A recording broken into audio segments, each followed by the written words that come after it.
being dynamic frequency tuning. Give you a quick synopsis of what that is. Okay, so dynamic frequency tuning. I will say, not every machine has this feature. Okay, not every single machine is going to have this feature, but it improves the image quality from the superficial region because of the high frequency used. We know when we're talking about frequency, when something's looking at superficial structure, we're talking about image quality. We want to use a high frequency transducer. Okay, dynamic frequency tuning, meaning that we know our transducers are broadband or wide bandwidth, right? So the dynamic frequency tuning is going to use that range of frequencies for the betterment of our images. Okay, so we already know sharp pulse will provide good axial resolution, and the damping material, that's what causes that, right? The damping material is what stops the PZT from ringing. But we know that it can't snap it on and snap it off immediately, right? When something's vibrating, it's not just gonna stop vibrating immediately, right? It's not gonna lose its resonance that fast. It's gonna slow down gradually, right? That's what makes our ultrasound transducers have the wide dynamic range. Wide bandwidth is because it can't stop the signal immediately. It's not operating at the main frequency all the time. Okay? Dynamic frequency tuning takes advantage of that. Okay? So, for example, a pulse from a 5 megahertz transducer may contain energies from 3 to 7 megahertz. 5, that's our operating frequency, right? This is our bandwidth. Our bandwidth would be 4 megahertz, right? Because 7 minus 4, the difference between 3 and 7 is 4, right? So our bandwidth is going to be 4 megahertz. So what's it going to do is that in the superficial, in the near field, in the Fresnel zone, right? That's our near field. It's going to operate at a higher frequency for the near field images, because we want the highest quality images, right? We want the very highest quality images. So at the near field, it's going to operate between 6 and 7 megahertz. Okay. In the intermediate or kind of middle range of our image, is going to operate in our middle range of frequencies between 4 and 6 megahertz.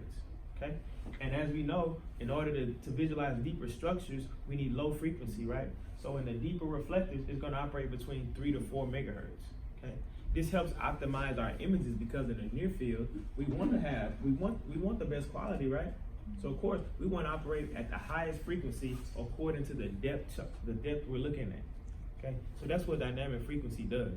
It helps us, instead of just it operating at 5 megahertz throughout the whole entire image, it's taking advantage of the range of frequencies that the machine has.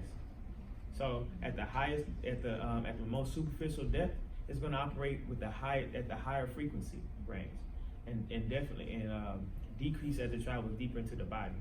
Yet and still utilizing the highest frequency needed for that particular depth. We're good there, guys? I hope I explained that pretty well. We good, Pat? Sophie? Yeah. Okay. So this image in the superficial region is improved. Why? Because we're using higher frequency, right? We're improving our resolution. Okay? We're improving our axial resolution more specifically, because when we change in frequencies, that's what we're improving, our axial resolution. Okay? Remember, axial resolution is the spatial pulse length directly affected by our frequency. Okay? So we have a short spatial pulse length that's equivalent to a higher frequency, correct? Short spatial pulse length is going to provide us with better axial resolution. Okay. Again, guys, remember I said, this stuff, it just builds up on each other. Like, you can't learn one thing and forget about it and don't bring it into the next chapter. Okay, it's always going to be related to something somehow. Okay. So guys, that's dynamic frequency tuning. Any questions on that? It's just taking advantage of the range of frequencies. Okay, at our superficial depth, it's going to use the highest range of frequencies available to that transducer. And at our deeper depth, it's going to use the lowest available frequency available to that transducer. Okay, just taking advantage of our bandwidth for every transducer. Okay, we're going to win. Good. So our last little subtopic is output power versus receiver gain. I kind of already covered this, because I always talk about this from the very first lecture. But it's, we're going to do a little quick summary of it right here. A little lagginess. Okay. Both affect the overall brightness of an image, guys. Of course, we know this, right? Output power what's some other terms for it, guys? Give me some other terms. Somebody tell me. Acoustic power. Acoustic power. Pulse power. Pulsar power. Gain. Remember, we don't like that one, Pat. I was waiting on somebody to say it. Output gain. Okay, there we go. Remember, gain is that term we don't like. It's real vague, but I'm glad somebody said it because I definitely want to mention that as something that, yeah, it is a synonym. I'm not going to use it on the test because I'm not going to confuse you, because I want you to know that, hey, we don't like this term, okay? But it is a term that people use to describe output power, okay? And we have receiver gain, or our amplification. Our amplification, that's our first receiver function, okay? That's our first one, okay? So again, both affect the overall brightness of an image. When I increase my output power, it's going to make it brighter. When I increase my receiver gain, it's going to make the whole image brighter. Remember, it affects the whole image. Neither output power or receiver gain can make an image of uniform brightness from top to bottom, right? Only compensation can do that. Okay. So output power, by the strength of the sound pulse, the transducer sends out. During transmission, remember, we get our signal from the pulsar. Okay, the pulsar is the output power. Okay, so that's going to affect the amplitude, the PRP, the PRF, correct? That the system is generating. Okay. Receiver gain, it alters the voltage in the receiver by that the transducer created during reception. Okay. So just know, output power, dealing with transmission, the amount of energy going to the patient. Okay. Receiver gain, dealing with those reflected echoes, just amplifying those echoes, making those, because we get those weak reflections coming back. No matter what, the signal that's going out is never going to come back with that same intensity because it's attenuation both ways, right? So it's never going to, the signal we get back is never going to be what's put out. Okay. So output power improves the signal to noise ratio. If I increase my output power, then I'm increasing my signal to noise ratio, correct, right? Direct relationship, meaning I'm going to get, if I have a higher output power, I'm going to have a higher signal, less noise. And if I have a lower output power, I'm going to have a lower signal, maybe higher noise. It's going to make those closer together instead of further apart. Okay. Patient exposure is the most important thing. Again, it's all about the patient, right, guys? It's all about the patient. The distinction between the two is affected by the output power. The output power, remember, I always say this, ultrasound is so young that the biologic effects over the human body over time have not been discovered completely, right? We don't know it like we know X-ray. We know X-ray can cause cancer, it can cause harm in the body. Ultrasound is still so young a modality that we don't know the lifetime effects of it. So it's important to adjust that patient dose, if you can. Okay, so always use your ALARA principle, as low as reasonably achievable. Know that, guys, that's definitely going to be on your exam. Know what that is. Not as low as reasonably allowable, as low as reasonably, acceptable, as low as reasonably achievable. Okay? All right. Do we send that to our people? Already. It tells us to minimize the patient exposure. Okay. So if we have a dark image, if our image is already dark, okay, I don't just want to go and increase my output power, because now I'm increasing the amount of energy going to the patient. I'm increasing patient dose, because that's what output power does. Okay. First thing I want to do if I have a dark image, I want to increase my gain. You guys already do that, because I'm sure you guys don't use output power often, right? I'm sure rarely anybody here uses acoustic power. It's not something that you see people do all the time. But technically, this is the way it should be done. When they ask you on the SPI, what do you do? If I have a dark image, I'm going to increase my receiver gain. Okay? It's all about minimizing that patient dose. Okay? Same thing. If I have a bright image, then the first thing I want to do is decrease my output power. Right? I want to decrease the amount of dose going to the patient. Okay? So depending on what kind of image you get, that's how you're going to adjust receiver gain versus output power. But I can't decrease the RGB if I have brighter image.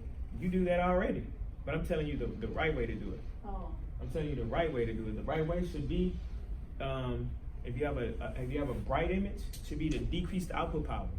decrease the amount of energy going to the patient, decrease that amplitude, decrease that PRP, decrease that PRF. Sorry. Yeah.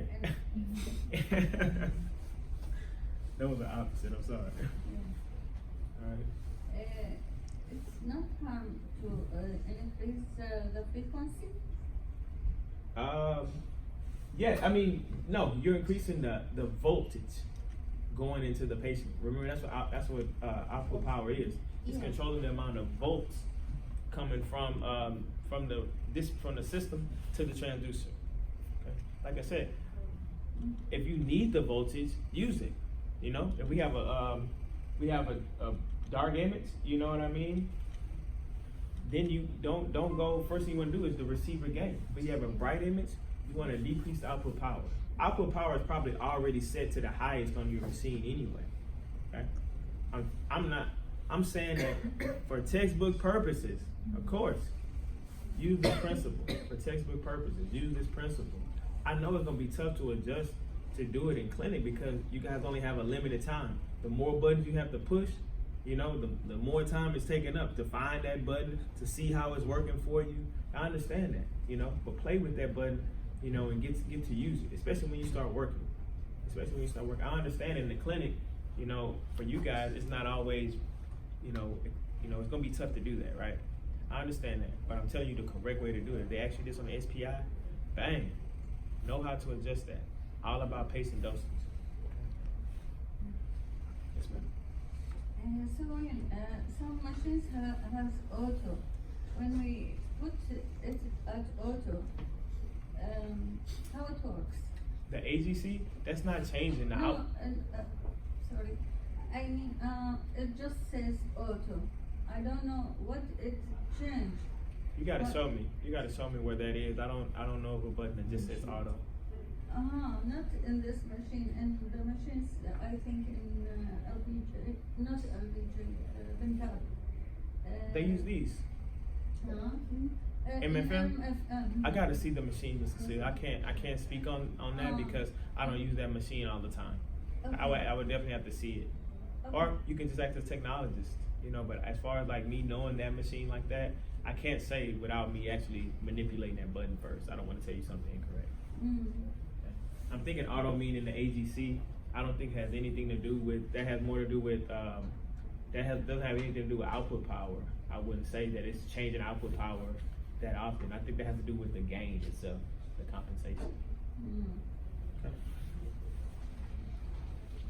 Okay, guys, that's chapter 14, pulse echo instrumentation, beam pulsar, beam former, receiver, our system components. Okay, dynamic frequency tuning, output power versus receiver gain. Any questions? No, just the light. The light? We're about to go to the next lecture. Okay. We're going to go to the next one. Okay. So the next chapter again, guys. I'm gonna blaze through it. It's not even a long chapter at all. I sent it to you this morning, and it's on dynamic range. It's on dynamic range.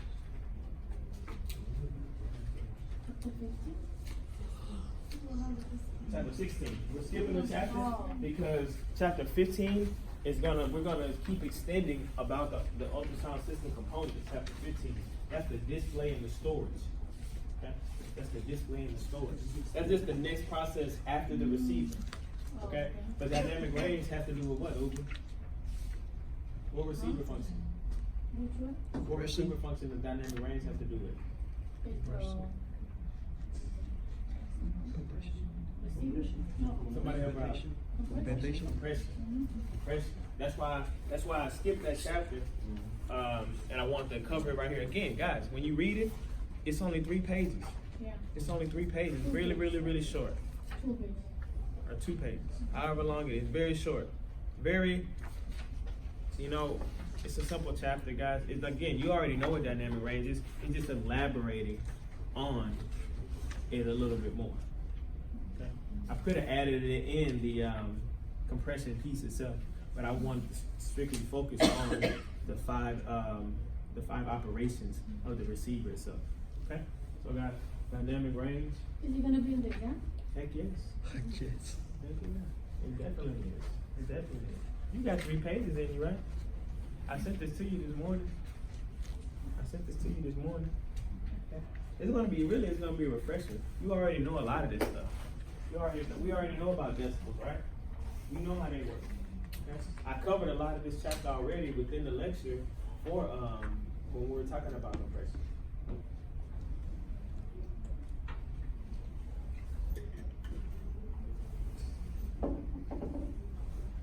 Alright, so dynamic range, guys. Okay, so dynamic range, guys, is really just a method of reporting the extent to which a signal can vary and still be accurately measured. Okay, remember, we're changing those shades of gray, right? So essentially, we're changing that signal. Okay, so instead of, like I said, we can change the dynamic range. Remember, white is always going to be white, black is always going to be the blackest. So those, the highest and lowest signals, they don't change. Only those signals that are in between those, that's what's changing. Okay, but within that, remember I told you that there's 2 types of compression, 2 types.